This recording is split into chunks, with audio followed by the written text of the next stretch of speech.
Hello everyone, welcome back to my channel. Wow, I've been out today and I've just got home and wow.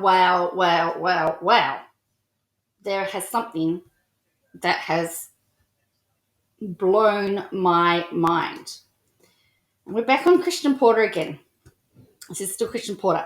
David Shoebridge from New South Wales, a New South Wales politician, says we have now forced the release of fresh New South Wales police records that show police never started investigating the Christian Porter allegation. In fact, they shut the investigation down the same day they received a dossier of fresh evidence in the case. The police have never investigated it, according to the ML, to the local member, and then we've got a link to Guardian, so we're going to look at this.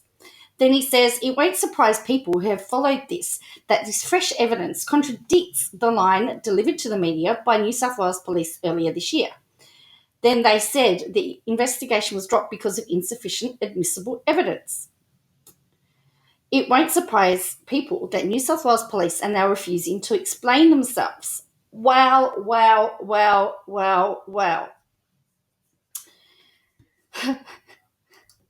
So it says, the Guardian article says, New South Wales Police never started investigating Christian Porter's allegation, internal review reveals.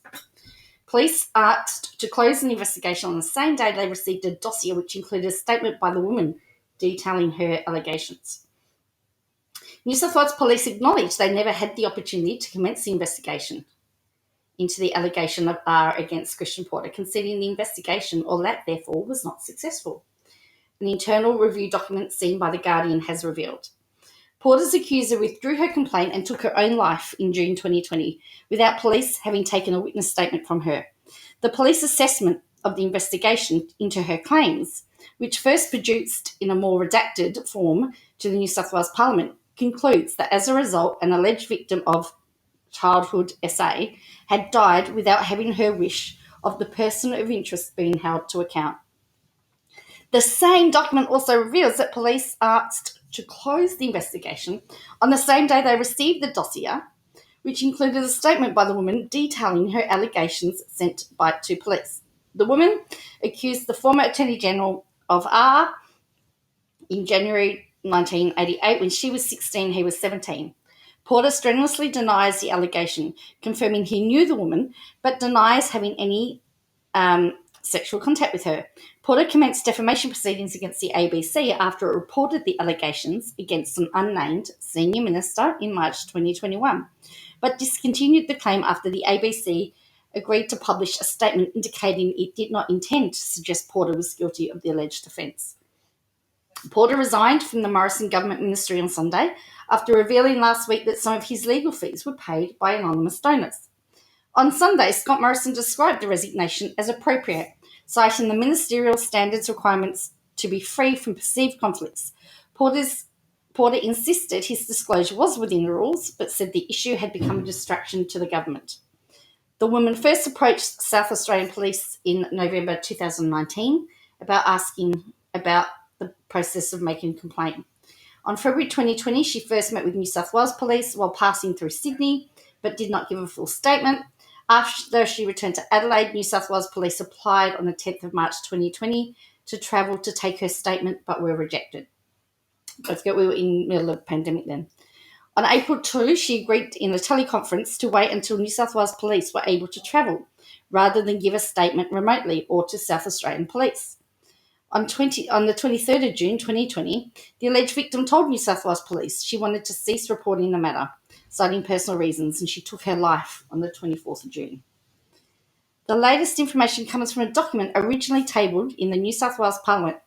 At the time, parts of the document were redacted, but after a complaint from Greens MLC, David Shoebridge, about unnecessary censorship of its finding, further parts have now been revealed by the New South Wales Police. They go into the operation of Strike Force Windara, which was set up by New South Wales Police to investigate the allegations levelled against Porter by the woman. Specifically, they detail the conclusion of an internal review after the strike force was wound up with no result. In a statement in March 2021, New South Wales Police said that as a result of the woman's death, there was insufficient admissible evidence to proceed with an investigation. But friends of the complainant point to the fact that New South Wales had, by the 2nd of July, been sent the dossier, including a signed and dated statement from the complainant that they claim may have been admissible. The phrase insufficient admissible evidence is not contained in the post-operational review. The police had set out that their investigation strategy was to include taking a victim's statement and further witness and corroborative statements. But the review explained that investigators from the Child Abuse and Sex Crimes Squad never had the opportunity to commence the investigation into the historic abuse due to her passing by suicide. Unfortunately, due to the impact of COVID-19 on the operational management of this investigation, her statement never commenced. The documents show on the same day they received the dossier, 2nd of July, a detective sergeant requested that Strike Force Windara be cancelled. They were advised to complete a post-operational assessment and close the strike force. At a New South Wales Legal Affairs Estimates hearing on September 1, Shoebridge asked New South Wales Police Commissioner Mick Fuller whether the claim of insufficient admissible evidence was misleading. Fuller took the question on notice, citing the need to read the review. Shoebridge also queried whether it was an unusual practice to shut down a strike force about an alleged SA on the same day police received a vast amount of additional fresh material signed by the alleged victim.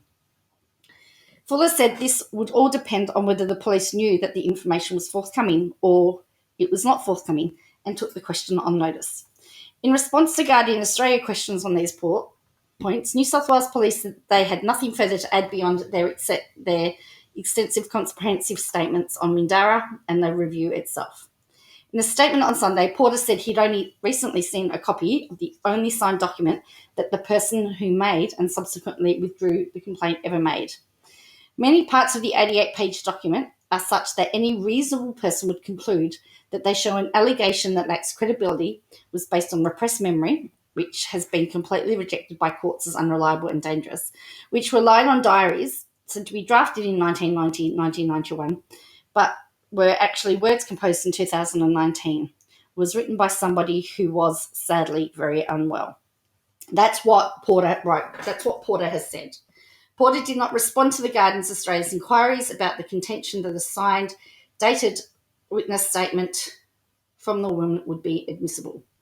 In April, Guardian Australia revealed that New South Wales Police passed up an offer by South Australian Police to take a statement from the woman. New South Wales Police detectives made an application on 10th of March 2020 to travel to Adelaide, but the move was rejected on the 13th of March 2020 by the Deputy Commissioner of Investigations and Counter-Terrorism, who claimed there was insufficient detail to justify why this travel cannot be deferred. The post-operational review supported this decision, claiming it proved to be the correct decision, with the airport at Adelaide succumbing to a COVID-19 cluster, citing a cluster that was detected weeks later on the 30th of March. This COVID-19 cluster would have directly impacted the investigators travelling to South Australia by potentially exposing them to COVID-19, it claimed. Earlier answers to questions on notice revealed that on April 1, 2020, the alleged victim asked to commence her statement as soon as possible by telephone or a Skype video call. The new documents include an email sent on the 2nd of April 2020 with talking points to prepare to speak to the alleged victim, explaining police wanted to hold off from taking a statement in part because the complainant's support person also needed to provide a statement. Elsewhere, they cite the desire for the primary investigators to be present to support her. On April 2, email stated that investigators would reassess the situation in a month and consider alternatives. One such alternative would be having SA Pol take the statement from redacted only if she applies unnecessary pressure. In earlier evidence, New South Wales Police claimed a joint decision was made against this course, but the documents revealed the police advised the alleged victim on the 2nd of April her statement would not at this stage be commenced by phone or video call. Name redacted was understanding of investigators' position. The post-operational assessment concluded, ultimately, it is a sad outcome that the victim took her life. However, that is absolutely no reflection on the investigators involved. They were outstanding in all of their dealings with the victim. Efforts by the Greens in federal parliament to use the Senate to set up an inquiry into Porter's fitness to be a minister have been constantly blocked by the Coalition and One Nation. The acting Prime Minister. Yes, acting Prime Minister. Barnaby Joyce, says he has not done anything illegal. If he had, the police would be here. And Josh Butler states nobody argues it was illegal. The point is on whether it's ethical for a federal MP, let alone a minister, to accept large donations without saying who gave it. So they're still protecting Porter. No one is arguing about whether it's legal or not. We're asking about ethics, and we're asking about what is morally right. We're asking what is the code of conduct. It is a breach of their code of conduct, as we've seen. My interpretation of it is that it's a breach. What do you make about what Barnaby said? What do you make about the police findings that everything was done? What are you making of all of this? I'm really, really interested to see what you think, and let me know what you think below in the comments. I hope you have a good one.